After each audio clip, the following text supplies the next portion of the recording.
ఈ ప్రపంచంలో ప్రతి ఒక్కడికి లోకుగా దొరికింది ఎవరంటే మిడిల్ క్లాస్ వాడు. ఈ బెట్టింగ్ యాప్స్, పెద్ద పెద్ద బిజినెస్ మ్యాగ్నెట్స్, కంపెనీసు, వీళ్ళందరూ బాగా వాడుకునేది ఎవరినంటే మిడిల్ క్లాస్ వాళ్ళని. ఎందుకంటే వాళ్ళు ఆ రిచ్కి పూర్కి మధ్యలో ఉంటారనమాట. కొట్టుకు వస్తుంటారు చెప్పాలంటే. కింద అంటే ఈ కూలి పని చేసుకునే వాళ్ళు, ఈ బిలో పావర్టీ లెవెల్ వాళ్ళు అంటే పేదోళ్ళు డైలీ వెళ్ళడం, కష్టపడడం, డబ్బులు సంపాదించడం, దాంతో తినడం, లైఫ్ని గడిపేయడం అలవాటు అయిపోయి ఉంటుంది అనమాట. సో వాళ్ళు ఎప్పుడు కూడా ఏదో వాటర్ పార్క్స్కి వెళ్ళాలి, అడ్వెంచర్ ట్రిప్స్కి వెళ్ళాలి, ఇవన్నీ ఆలోచించరు. ఇంకా రిచ్ వాళ్ళు అంటారా, వాళ్ళు వాడే షాంపూ బ్రాండ్స్ కూడా మనం కొనలేం. సో వాళ్ళకంటూ ఒక ప్రపంచం క్రియేట్ చేసుకొని టాప్ మేనేజ్మెంట్లో ఉంటారనమాట వాళ్ళు. ఇంకా మిడిల్ క్లాస్ వాడు ఏంటంటే రిచ్ ఫ్రెండ్స్ ఉంటారు, పేద ఫ్రెండ్స్ కూడా ఉంటారు వానికి.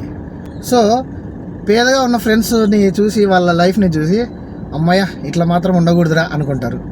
అదే రిచ్గా ఉన్న లైఫ్ని చూసి ఇలా బతకాలరా అనుకుంటారు. సో పైనోడిని కిందోడిని చూసి వాడు వాని జీవితాన్ని మాత్రం బతకడు, వాని జీవితాన్ని మర్చిపోతాడు.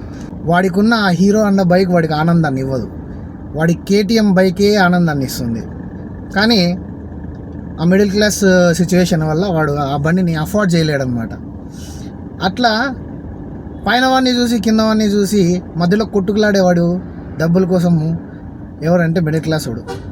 ఆ మెంటాలిటీని, ఆ నీడ్ అంటే ఆ అవసరాన్ని క్యాష్ చేసుకుంటారు ఈ కంపెనీస్ వీళ్ళంతా.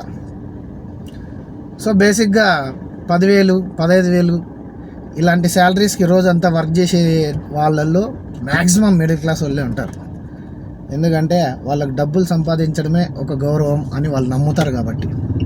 సో ఒకవేళ నువ్వు మిడిల్ క్లాస్ వాడు అయితే నీ జీవితం గురించి నువ్వు డబ్బుకు ముడిపెట్టుకోకుండా ఫ్యామిలీ మెంబర్స్ ఆనందంగా ఉన్నారా లేదా ఇలాంటివి చూసుకొని నువ్వు హ్యాపీగా ఉన్నావా లేవా, నీ లైఫ్ బాగుందా లేదా అనేది నువ్వు డిసైడ్ చేసుకో. అంతేగాని డబ్బుకు ముడిపెట్టుకోవద్దు. సో ఈ వీడియోలో మోరల్ ఆఫ్ ది స్టోరీ ఏంటంటే, మనం హ్యాపీగా ఉంటే మనం చేసే పనిలో రిజల్ట్స్ బాగా వస్తాయి. అలా కాకుండా లోన్ యాప్స్, బెట్టింగ్ యాప్స్ అని అన్నీ నెత్తి మీద వేసుకుంటే ఆనందము, టైము, హెల్త్ అన్నీ పోతాయి.